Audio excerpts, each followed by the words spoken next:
हाँ जी प्यारे विद्यार्थियों, प्यार भरी सत श्री अकाल। अज असी 9वीं जमात का पाठ नंबर 3 मैं पंजाबी कविता करन जा रहे हाँ, जो कि फिरोजदीन शरफ की लिखी हुई है। फिरोजदीन शरफ की कविता पढ़न तो पहला बेटा असी उन्हां बारे कुछ मुढ़ली जानकारी बारे गलबात करांगे। फिरोजदीन शरफ का जन्म 1898 ईस्वी नूं राजा सांसी जिला अमृतसर के पिंड तोला नंगल विच खान वीरू खान के घर होया सी। इन्हां दा बचपन पिंड विच ही गुजरिया सी।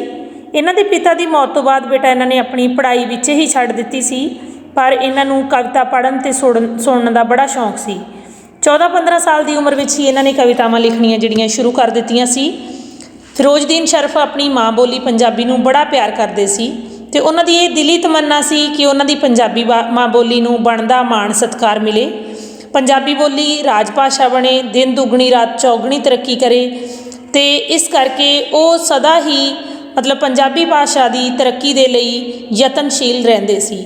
सरफ की मिठी ते सुरीली आवाज़ करके उन्होंने लोग पंजाब की बुलबुल कह के भी बुलाते सी। पंजाब की बुलबुल के नाम नाल वो प्रसिद्ध होए है।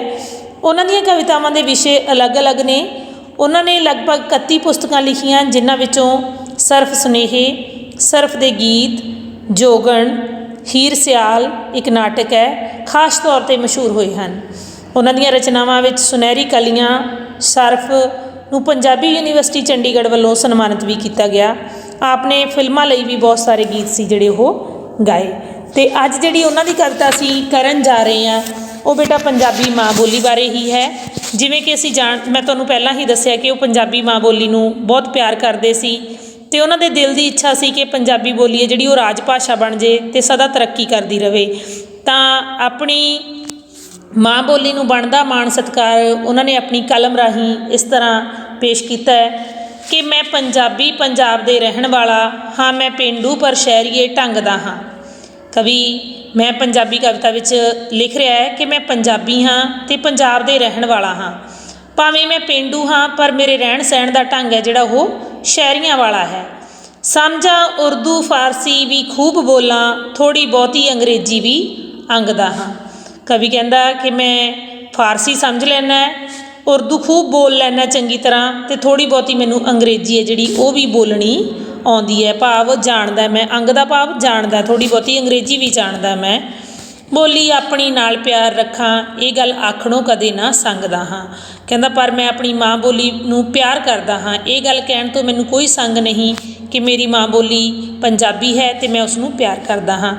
इस तरह बेटा इस पैरे विच कवि ने की दस्सिया है कि वह पंजाबी है, पंजाब दे रहन वाला है। भावें उहदे रहन सहन का तरीका शहरियां वाला है पर वो एक पिंड दे विच रहिंदा है ते उहनूं बहुत सारिया भाषावां का ज्ञान भी हासिल है। किहड़ियां भाषावां? फारसी, उर्दू, अंग्रेजी, इन्हां भाषावां का भावें वो ज्ञान रखता है पर नाल ही नाल वो अपनी माँ बोली पंजाबी नूं बड़ा प्यार करता है अते ये गल कहण तो उहनूं किसी तरह की कोई संग जां झिझक नहीं है। अगे कवि कहता है कि मोती किसे सुहागण दी नथदा मैं, टुकड़ा किसे पंजाबण दी वंगदा हाँ।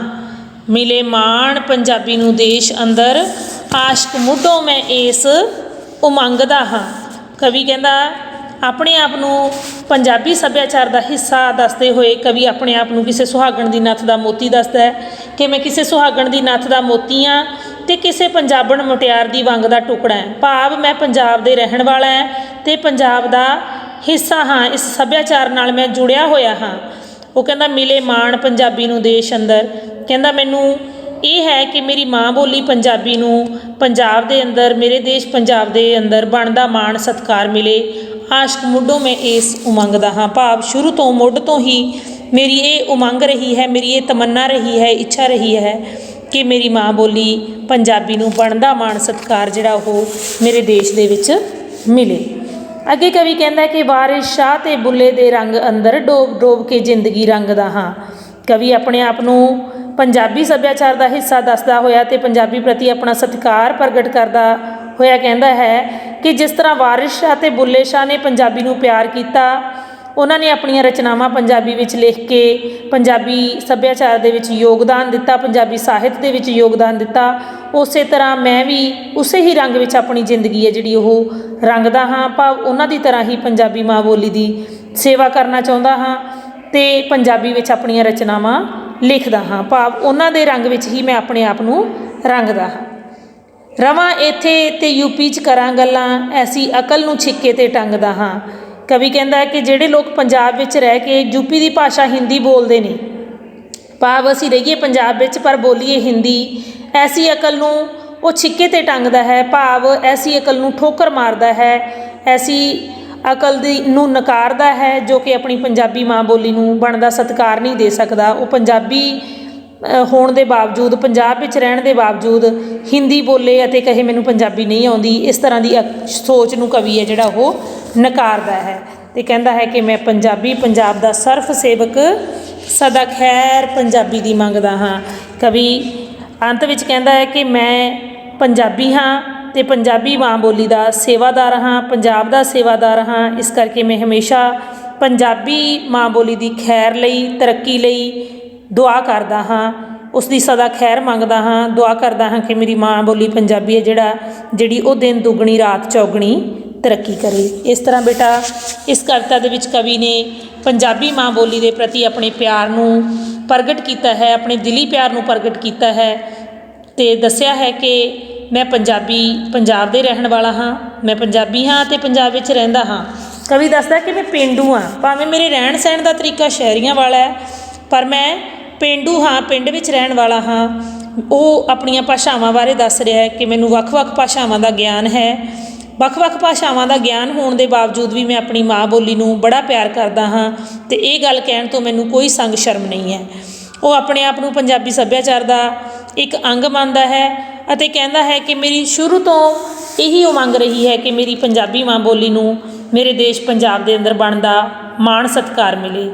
ਇਸ ਤੋਂ ਬਾਅਦ ਉਹ ਮਹਾਨ ਕਵੀਆਂ ਵਾਰਿਸ ਸ਼ਾਹ ਅਤੇ ਬੁੱਲੇ ਸ਼ਾਹ ਦਾ ਜ਼ਿਕਰ ਕਰਦਾ ਹੋਇਆ ਕਹਿੰਦਾ ਹੈ ਕਿ ਮੈਂ ਵੀ ਉਹਨਾਂ ਦੇ ਦੱਸੇ ਰਾਹ 'ਤੇ ਤੁਰਦਾ ਹਾਂ, ਭਾਵ ਉਹਨਾਂ ਦੀ ਤਰ੍ਹਾਂ ਹੀ ਪੰਜਾਬੀ ਮਾਂ ਬੋਲੀ ਦੀ ਲਿਖ ਕੇ ਸੇਵਾ ਕਰਦਾ ਹਾਂ।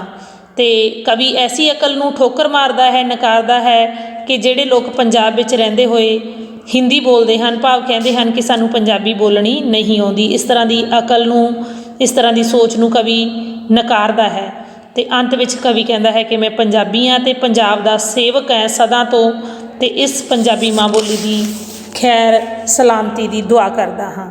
ਤਾਂ ਇਸ ਤਰ੍ਹਾਂ ਬੇਟਾ ਕਵੀ ਨੇ ਮਾਂ ਬੋਲੀ ਪ੍ਰਤੀ ਆਪਣੇ ਪਿਆਰ ਨੂੰ ਇਸ ਕਵਿਤਾ ਰਾਹੀਂ ਪ੍ਰਗਟ ਕੀਤਾ ਹੈ। ਤੁਸੀਂ ਇਸ ਕਵਿਤਾ ਦੇ ਸਰਲ ਅਰਥ ਵਿਆਖਿਆ ਯਾਦ ਕਰ ਲੈਣੀ ਹੈ ਅਤੇ ਨਾਲ ਨਾਲ ਜੋ ਪ੍ਰਸ਼ਨ ਉੱਤਰ ਆਏ ਆ ਉਹ ਵੀ ਚੰਗੀ ਤਰ੍ਹਾਂ ਯਾਦ ਕਰ ਲੈਣੇ ਹਨ। ਧੰਨਵਾਦ।